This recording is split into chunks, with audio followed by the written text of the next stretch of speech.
Okay, if I can have your attention, please. First of all, I want to wish everybody a happy NASCAR Day. Today is NASCAR Day. It's an event that the whole industry gets behind. And I want to wish everybody a happy NASCAR Day. But we've got Dale Earnhardt Jr. has joined us here. And Dale is a former Sprint All-Star winner. And he drives the number 88 National Guard Chevrolet for Earnhardt Motorsports. Dale, I know you enjoy this event. One thing I want to ask you about, too, is this is the 20th anniversary, I believe, of your dad winning the Sprint All-Star race and then the 600 in the same season.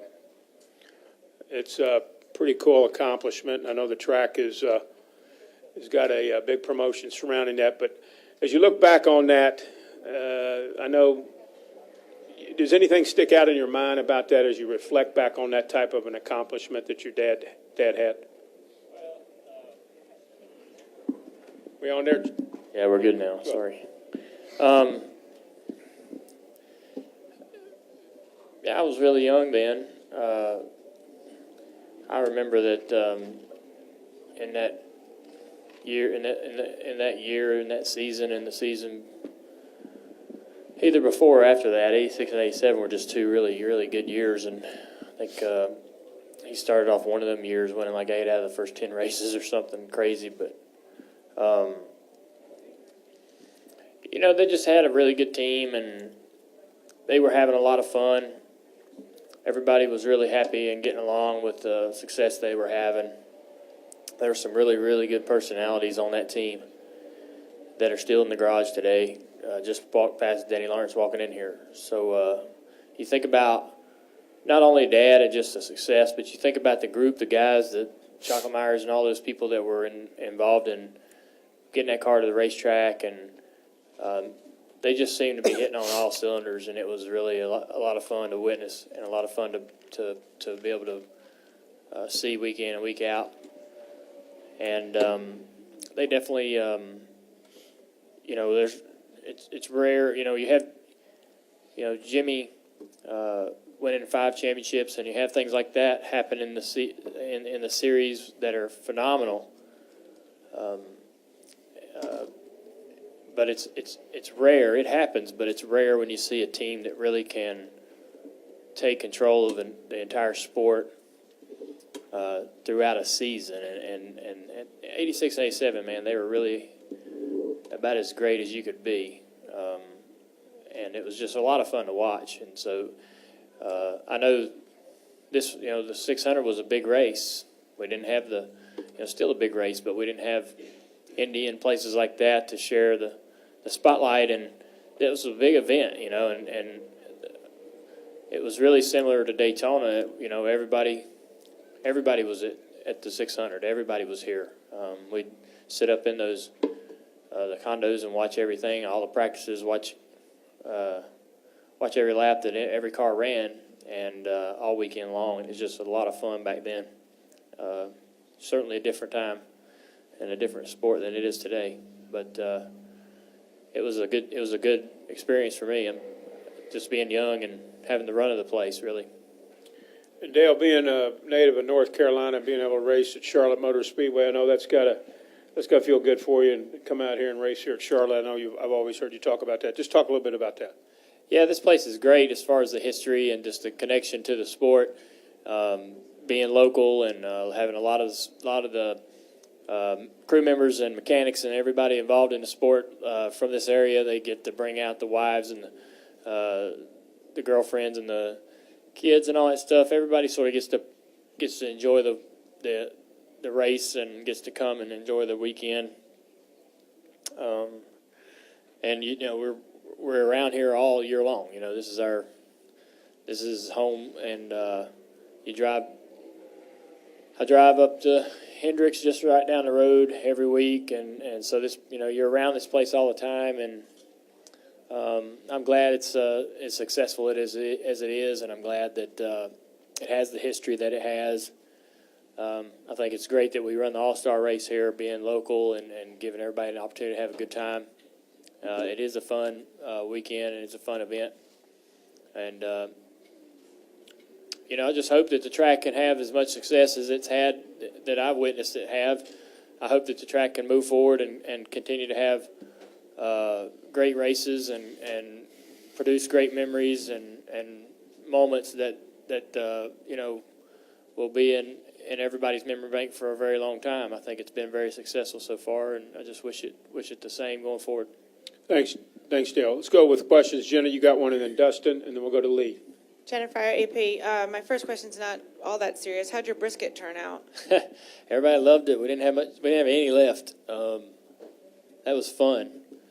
I texted Myron Mixon, who I used his recipe out of a book he wrote, and man, it turned out perfect. So that was fun. I'm excited to. My mom wants me to do that over the holidays now, so I'm excited about that. But we're going to cook 2 next time, so we have some leftovers because we all really could have used some brisket that next day. Was that for Mother's Day? Yeah. Mother's Day? Yeah. So you're getting the hang of barbecuing and getting good at it? Well, I just had, I don't know if that was just potluck or I had a good recipe to go by for sure. So I enjoyed that. I never really slow cooked or, we started at 9 o'clock in the morning and we ate at 6. So, I mean, it's something that, and we started working. When I got home from the Darlington race, we injected the brisket that night and put it in the refrigerator. So, I mean, we were working on it all night and all next day. It was good. Ready to do it again. Good deal. Dustin? No, I'm sorry. Yes, ma'am. I Yes, actually have a ma'am. real question. So, Cooking school yeah. first. Go ahead. You've talked so eloquently about this speedway and your memories of it. So last October when you did not get to race here, I'm wondering what that was like for you emotionally. And I don't know if you ever talked about it. What did you do during the race? How did you spend that time? I watched, on the television. I thought about coming or, since it was close, but I didn't want to be a distraction, and I didn't want to give, I wanted Regan and the guys to be able to concentrate and do the best job they could. Emotionally, it was just really hard just to watch the car practice. I think watching the race was I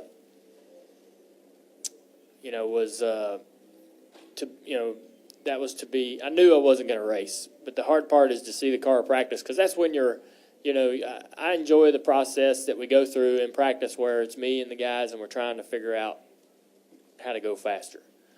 Once you're in the race, you set the table and you sit down and you have dinner and whatever happens, happens. But the preparation and the build-up to it is what I enjoyed and what I enjoy most. And, I just really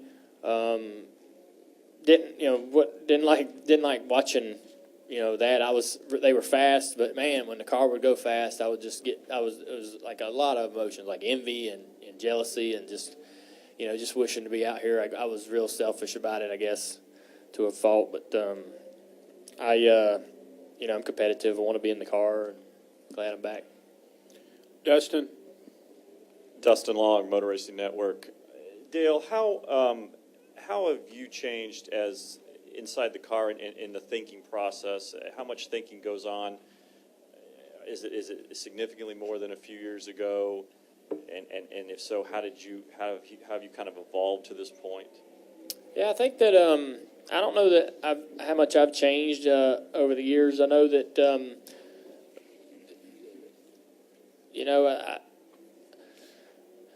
Steve does a really good job of sort of bringing that information that he needs out.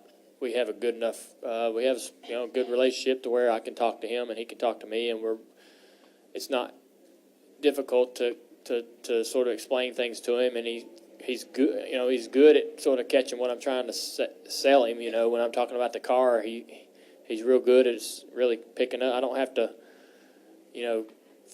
sometimes I feel like I'm beating my head against the wall trying to get through to everyone what the car is doing and what I'm feeling and what I need, and I have a lot less of that if with him.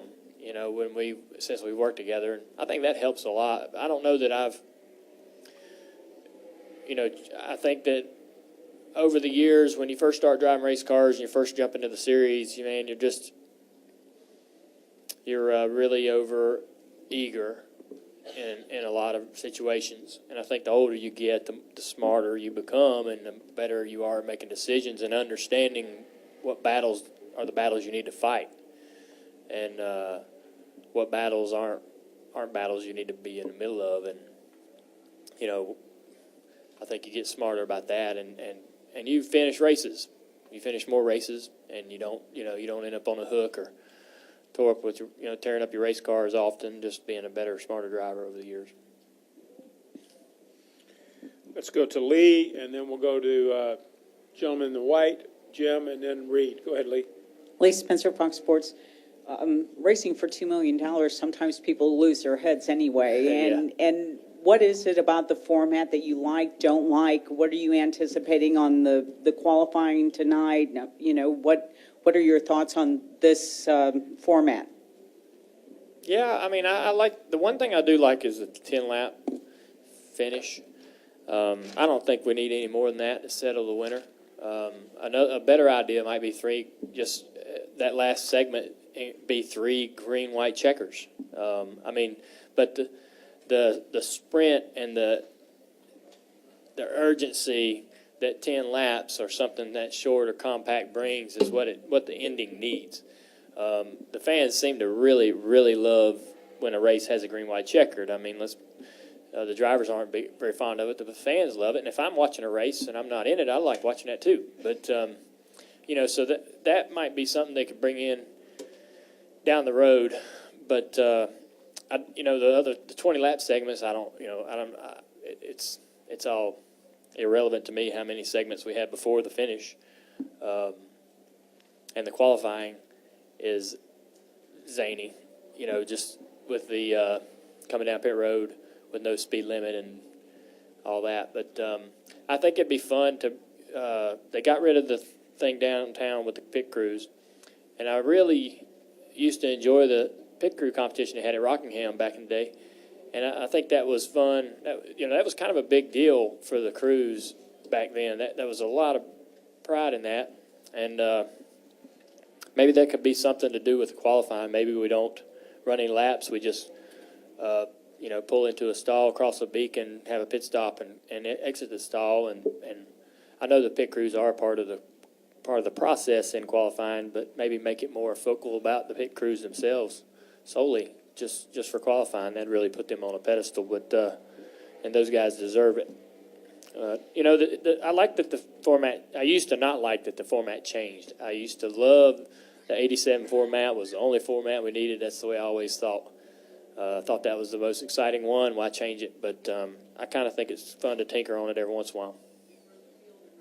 Yeah, I mean, I really, whatever they want to do, those kind of things used to really, I used to be really old school about things like that, but it's nowadays whatever makes it more fun to watch, whatever makes it more exciting to watch is, I guess, what we need to be concerned with. Go to the gentleman there, then Jim, and then Reed, and then Melinda. Aaron Burns, Moore's Weekly, right to your right, Dale. If you would kind of compare and contrast the performance of your JRM team from this year compared to this point last year. Yeah, it's been really good. We've turned things around somewhat. We still got a ways to go. I think we're still a little bit off speed-wise from some of the other teams, but we're doing really good in the points. And Regan's drove some great races, and he makes me nervous because he drives so hard. But sometimes I feel like there was a couple laps at Richmond where I thought he was going to spin out on the inside of the 31 car. There's just instances like that where I'm like, man, I wish I could talk to him or be like, you sure you know what you're doing, or do you really need to be driving this hard right now? But, he doesn't spin out, and he doesn't wreck, and he finishes races, and that's all I can ask of him. I told him that, we're going to put him in position with cars and people to have a shot at winning the championship. I really felt comfortable about that, and I think that he's, if he makes good decisions and we don't have any, odd failures or anything like that, we can really make a run for the championship, and obviously we're in good position right now to do that. But real happy with everything going on, especially the people. We changed a lot of people. We changed some crew chiefs, and really we kept a lot of people that had been there for a long time, and to bring in, it's real easy to move people around under the surface. But when you keep that all the same and you bring in top tier management type people, it's hit or miss whether the group's going to listen to this guy or listen to that guy or follow this guy's ideas or the way he wants to do things. So we're real fortunate that everybody's really on the same page and excited about each week. Jim, and then to Melinda. Or excuse me, Reed, and then Melinda. Jim Utter, Charlotte Observer. This is a Junior Motorsports question, too. Along the same lines, when Regan took the points lead 2 races ago, it was the first time that your organization had led the points. I know you have said in the past that you like to see your program bring in up-and-coming drivers, but you've also said that you thought you wanted to be a legitimate contender for a championship. Do you feel, with all the changes that you just talked about, that you are on track for the second part? Yeah, I think we are a contender. Again, we have we're just off a little bit on speed, but we've made gains this year already to get there. I think we're continuing well. I mean, the fact that I'm getting asked about it is reason enough to believe we're doing well. Used to have to bring up, how JR Motorsports was doing. Used to not get too many questions about it, and really had to promote it myself. But the fact that we're relevant in the series, and we're considered competitive and considered one of the teams that's going to be up there racing each week. I think that says a lot. But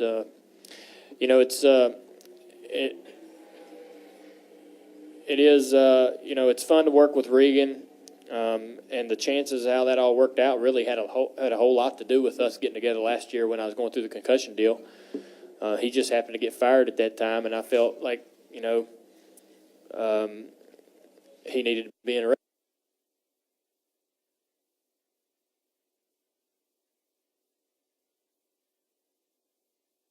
race car, and that just happened. It just happened. We just happened to need a driver, and all that kind of worked out. And we built a friendship, and that turned into this relationship now at JR Motorsports. So I consider all that kind of fate, and I think that what's happening is happening for a reason, and hopefully propels Regan back into the Cup Series at some point, and gives us the success we were experiencing when we had Brad in the car, and get us back into a more competitive place. 2 more questions. Go to Reed and then finish with Melinda. Reed Spencer with NASCAR Wire Service. From here, watching, it looked like that 15 minutes of practice for the pit road competition was pretty chaotic. I was curious what it felt like from the driver's seat, and were you able to get a clean run? Yeah, it was just really a lot of guys trying to, learn what to do there. A lot of us had never went down pit road under those circumstances without any pit road speed. So I think a lot of people, the crew chiefs, and especially, were nervous about their equipment. Trying to get the car back in one piece was the most important thing.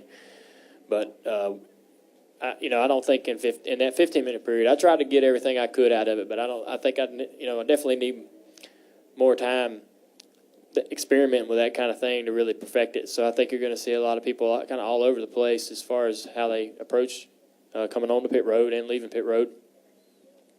But we'll try to do the best we can, and it was pretty chaotic though. It was borderline humorous at times, what you were seeing out there. But everybody, everybody was really giving each other plenty of room and letting everybody get a shot at it. It was pretty orderly, to be honest with you. We didn't know what to expect. I don't know if anybody knew what to expect pulling off pit road, what was going to happen. Final question, Melinda, back in the back, Dale. Melinda Adams, ESPN. With no points or anything on the line, is this a good race to kind of get back at a driver if you need to kind of retaliate against somebody? I mean, what's wrong with the other races? Yeah, those are good races too. I think you don't really have if you really want to get after somebody, you don't have opportunities coming up too often. So you take them whenever you can get them. But you have to. I try to race, how people race me. I know everybody says that, but it is the truth. You know, you treat people the way you get treated, no matter whether you're driving a car or what. But yeah, I don't think this race broadens opportunity any more than any other lap. You know, to be honest with you, when you get a chance and you want to stick it to somebody, you can definitely make it hell for them.